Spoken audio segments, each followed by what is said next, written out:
এটা যেহেতু একটি আঞ্চলিক মহাসড়ক, আমরা মনে করি যে এই সেতুটি বাস্তবায়ন হওয়ার জন্য খুবই প্রয়োজন এবং সেই লক্ষ্যে সরকার ইতিমধ্যে প্রয়োজনীয় পদক্ষেপ গ্রহণ করেছে।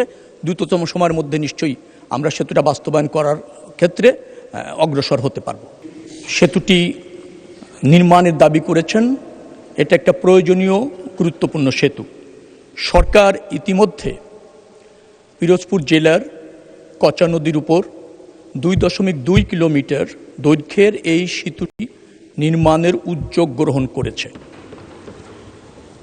ইতিমধ্যে পিডিপিপি তৈরি করে পরিকল্পনা কমিশনে প্রেরণ করা হয়েছে সেতু বিভাগ থেকে, এবং অর্থ বরাদ্দের জন্য ইতিমধ্যে অর্থনৈতিক সম্পর্ক বিভাগেও আপনার প্রকল্প উপস্থাপন করা হয়েছে।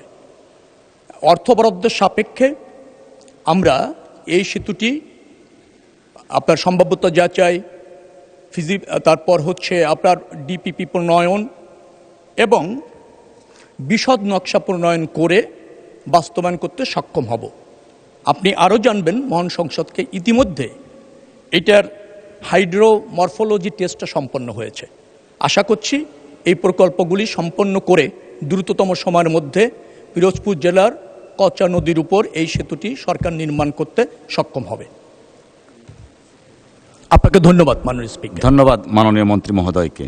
মাননীয় সদস্য জনাব মোহাম্মদ রুহুল আমিন দুলাল, আপনি এই বিষয়ে একটি প্রশ্ন করতে পারেন। ধন্যবাদ। মাননীয় স্পিকার, আপনাকে ধন্যবাদ। এর সাথে সাথে সড়ক ও সেতু মন্ত্রীকেও ধন্যবাদ।